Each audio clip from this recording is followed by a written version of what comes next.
एक बार फिर से स्वागत है आप सभी का हमारे YouTube channel DSCL Sidhi for English में। प्यारे बच्चों, लास्ट टाइम हम लोगों ने यूज पढ़ा था is am are to, was were to, will be to का, जिसका यूज हम ऑब्लिगेशंस के लिए करते हैं। जैसे मुझे कॉलेज जाना है, मुझे आपसे मिलना है, मुझे उससे बात करना था, मुझे वहां जाना होगा। आज हम लोग पढ़ने जा रहे हैं एक नया रूल। कई बार ऐसे सेंटेंसेस हम इंग्लिश में बोलते हैं, जहां तक मेरा सवाल है मैं इंग्लिश बोल सकता हूं, जहां तक उसका सवाल है वह क्रिकेट में अच्छा था। ऐसे सेंटेंसेस को इंग्लिश में हम कैसे बोलेंगे? तो आज हम लोग पढ़ने जा रहे हैं यूज सो ऑब्लिक एज, और एज,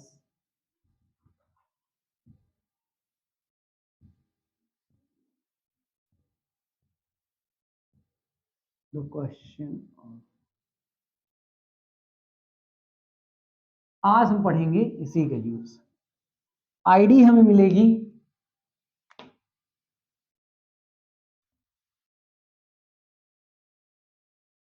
जहां तक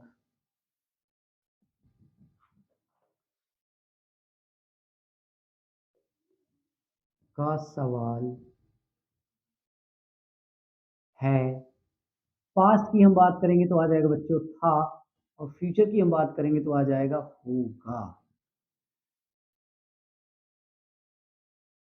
रूल हमारे सामने है, आइए देखते हैं क्या होगा। सबसे पहले आएगा so oblique as, FAR far as plus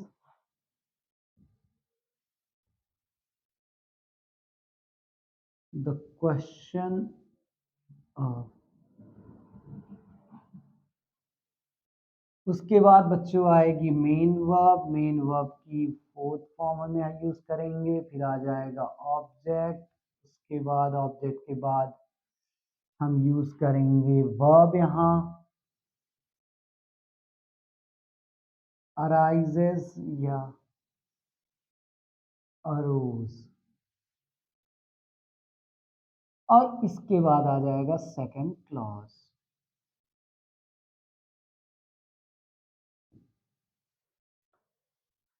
सबसे पहले आएगा so for as. So for as या एज फॉर एज में से कोई भी आप यूज कर सकते हैं। The question of, the question of. उसके बाद MV फोर्थ, फिर आएगा ऑब्जेक्ट, फिर उसके बाद आएगा अराइज या अराइज का सेकंड फॉर्म। यदि हम पास्ट की बात करेंगे तो आ जाएगा अरोज, और फिर आ जाएगा सेकंड क्लॉज। देखते हैं कुछ एग्जाम्पल। पहला एग्जाम्पल आपके सामने है, जहां तक मेरा सवाल है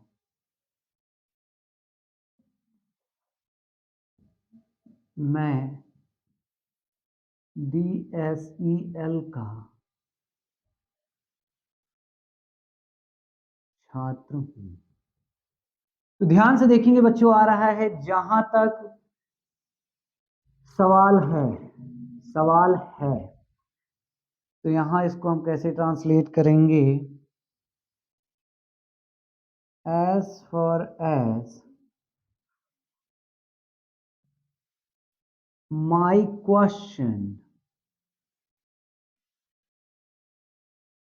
यदि पजेसिव एडिटिव आएगा बच्चों तो हम इसको ऐसा भी बोल सकते हैं, या द क्वेश्चन ऑफ मी, ऐसा भी हम बोल सकते हैं। दो तरह से हम बोल सकते हैं, as for as my question और as for as the question of me. As for as my question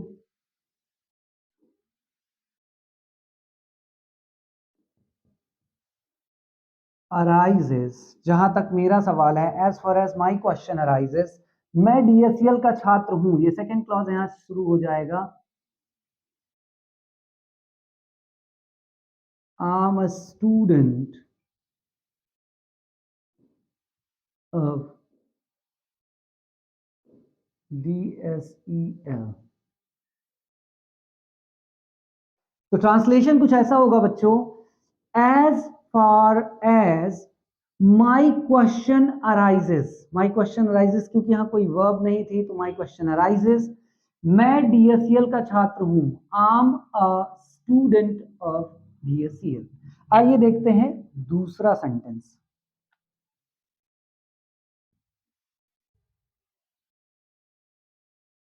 जहां तक कार खरीदने का सवाल है,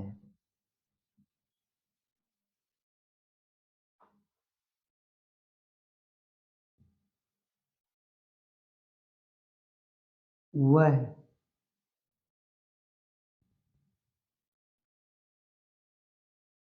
कार कल नहीं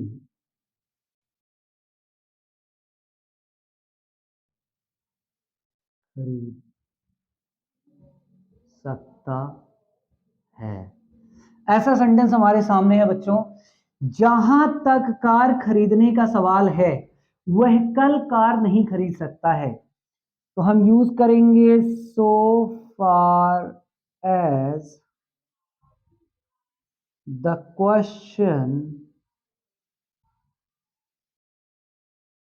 of, so far as the question of, verb आएगी तो आईएनजी लगेगा, क्योंकि अब ये एक प्रेपोजिशन है। इस प्रेपोजिशन के बाद आईएनजी लगता है। बाइंग अ कार का सवाल है, arises. So far as the question of buying a car arises,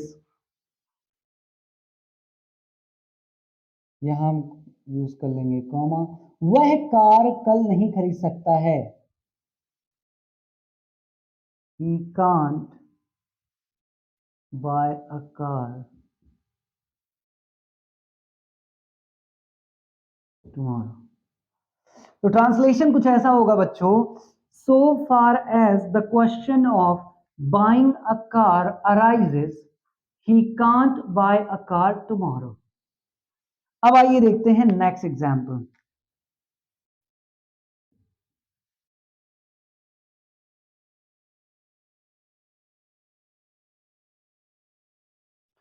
जहां तक गांव जाने का सवाल है, सवाल होगा, ले लेते हैं। जहां तक गांव जाने का सवाल होगा,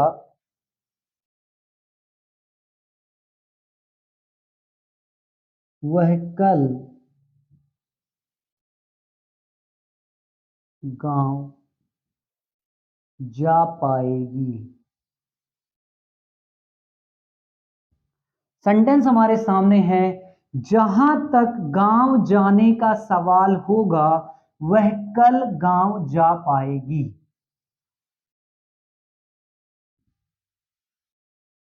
As far as the question of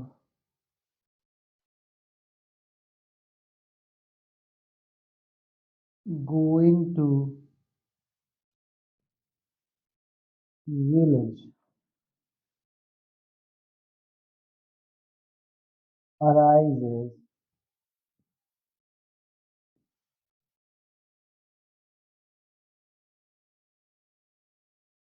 she will be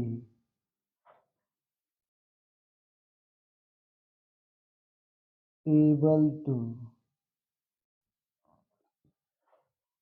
go to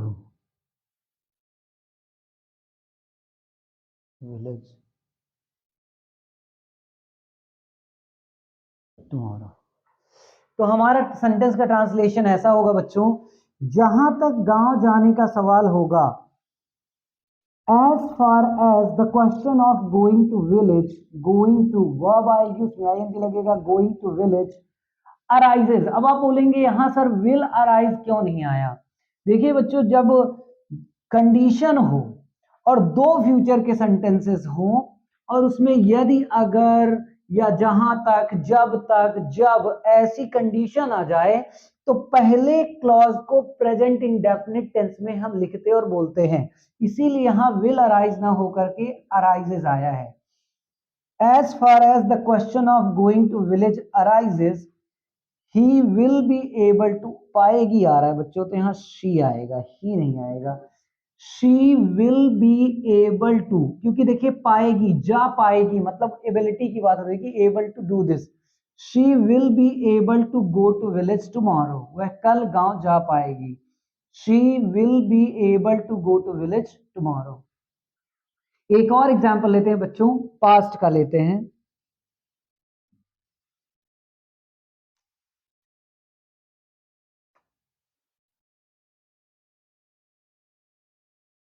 जहां तक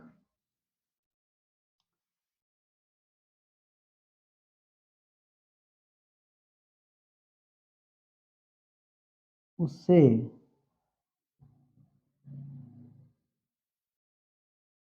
आमंत्रित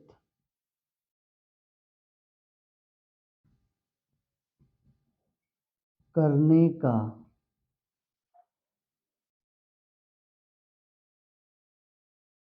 सवाल था, जहां तक उसे आमंत्रित करने का सवाल था,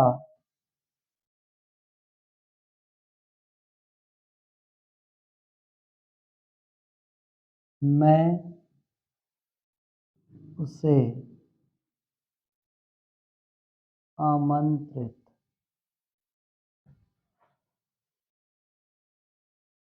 नहीं कर सका। अब देखिए हमारे सामने एक सेंटेंस है, जहां तक उसे आमंत्रित करने का सवाल था, मैं उसे आमंत्रित नहीं कर सका। सबसे पहले हम इसे सो फार एज फार एज लेंगे। हाँ, as far as the question of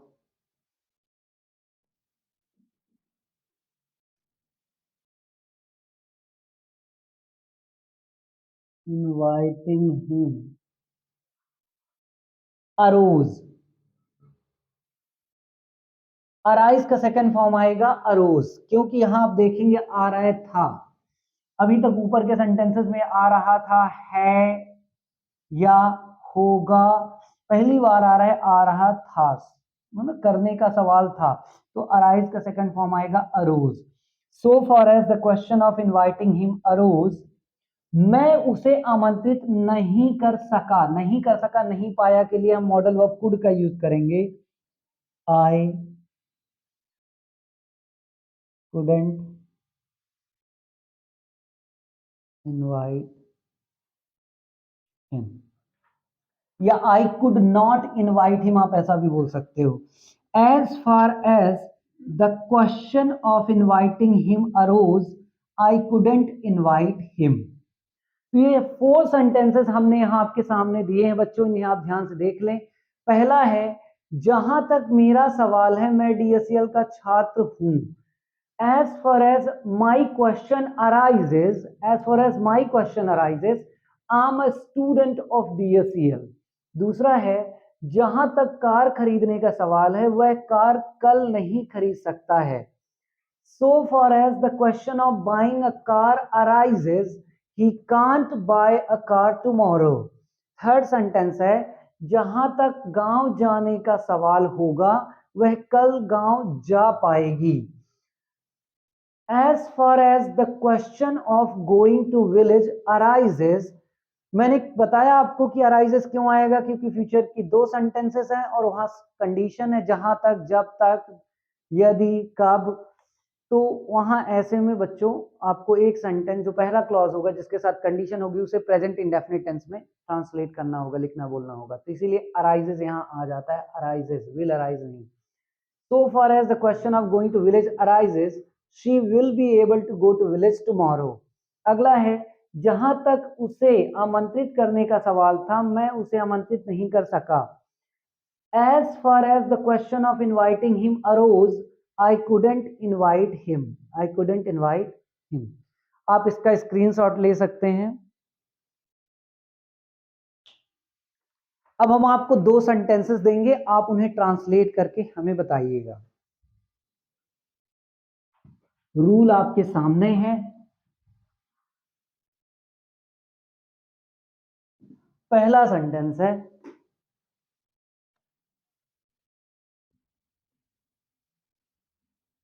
जहां तक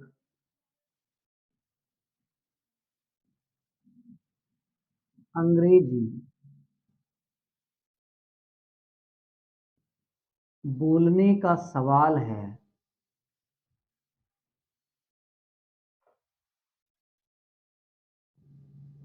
हम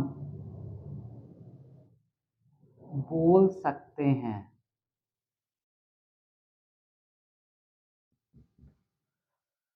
दूसरा सेंटेंस है प्यारे बच्चों,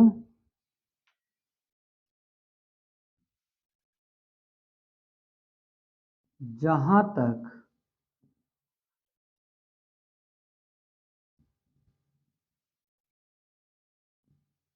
क्रिकेट खेलने का सवाल है,